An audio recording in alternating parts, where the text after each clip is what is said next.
They made me work as their maid, not knowing I was their new CEO. The first thing I smelled that morning was bleach. Sharp, bitter, stinging my nose as I knelt on the cold marble floor of the executive hallway, sleeves rolled up, scrubbing someone else's muddy footprints while the rising sun poured through the glass walls of the building that legally belonged to me. My building. My company. My name on every contract. And yet, there I was, on my hands and knees like a ghost no one bothered to see. Before we continue, if you believe kindness and second chances can change lives, take a moment to like, comment, share, and subscribe to One Heart Stories. Stories like this remind us that the world still has heart. The morning light painted everything gold, but I felt invisible. They had given me a gray Maid's uniform 2 sizes too big. My hair was tied back in a plain bun. No makeup. No heels. No jewelry. Just rubber gloves and a plastic bucket. To them, I was just the new cleaning girl. But my real name was Alina Riaz, and as of midnight, I had officially become the new CEO of Riaz Global Holdings, the same company where they now ordered me to wipe their coffee stains. My father's company. The company he built from nothing. The company everyone thought would collapse after his sudden passing. The board had never expected me to accept the position quietly. They expected a grand entrance, lawyers, security, announcements. But my father had always told me something different when I was a child. If you want to know people's true faces, watch how they treat someone who cannot fight back. So I chose to walk in unnoticed. For 1 week, I would work inside the building as a maid. I wanted to see the truth. And the truth hurt more than I imagined. By 9 a.m. the office buzzed with expensive perfumes and louder egos. Executives strutted past me without looking down. One stepped right into the wet floor I had just cleaned, then snapped at me as if I had personally offended him. Another dropped papers on purpose and gestured for me to pick them up like I was less than human.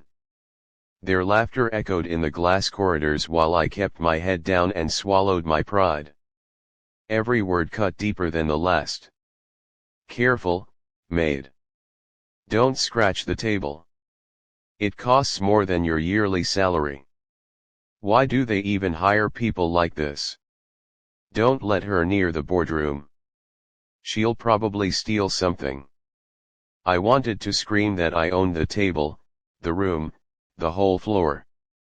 Instead, I kept scrubbing. Because now I understood something terrifying. If this was how they treated someone powerless, what kind of leaders were they at lunchtime? I sat alone near the service stairs with a small lunchbox I had packed myself. From the corner of my eye, I watched them dine in the executive lounge, laughing over steak and imported coffee while the junior staff and cleaners ate leftovers. The divide wasn't just financial. It was human. But not everyone was cruel. There was Mrs. Parveen, the elderly janitor with tired eyes and gentle hands.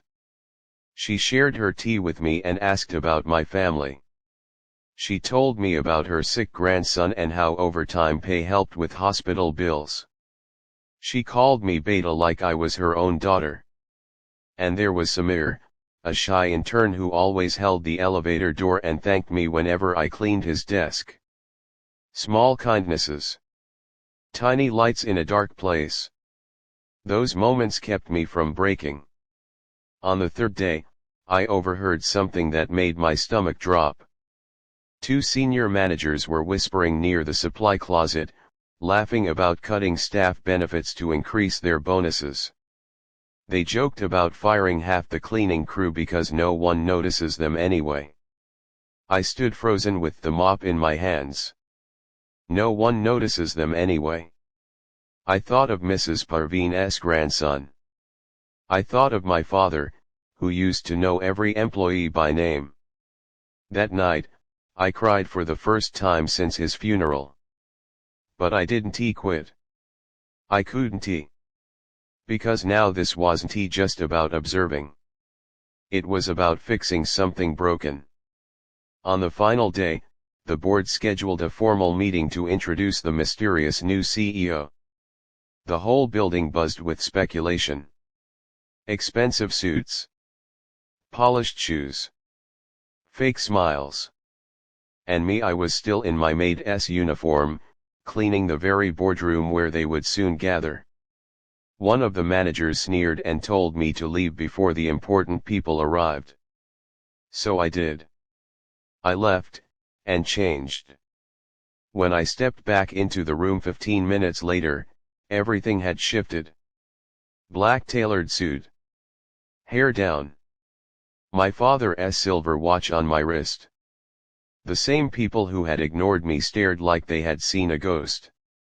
Their faces drained of color. The man who had yelled at me for the wet floor nearly dropped his tablet. No one spoke. I walked slowly to the head of the table and placed my folder down. The silence was heavier than anything I had carried all week. I didn't yell. I didn't humiliate them. I simply told them what I had seen. The insults. The arrogance. The plans to cut workers like they were numbers instead of lives. Their eyes fell to the table. Then I told them what would change. Fair wages. Health care for staff families. Respect policies. Anonymous complaints. Promotions based on character, not ego. And anyone who believed cleaners were invisible could hand in their resignation. By the end of the meeting, 3 executives were gone. But Mrs. Parveen got a salary raise. Samir got a permanent position. And the company felt lighter. Months later, when I walked through the halls, people smiled at each other. They said thank you. They knew names. The building smelled less like bleach and more like coffee and hope. Sometimes leadership isn't about power. It's about remembering what it feels like to kneel on the floor and still choose kindness. If this story touched your heart, please like, share, and comment to support One Heart Stories so we can keep spreading messages that matter. And before we end, tell me in the comments, have you ever been underestimated and proved everyone wrong? Because the truth is, the world changes when we treat the smallest people like they're the most important.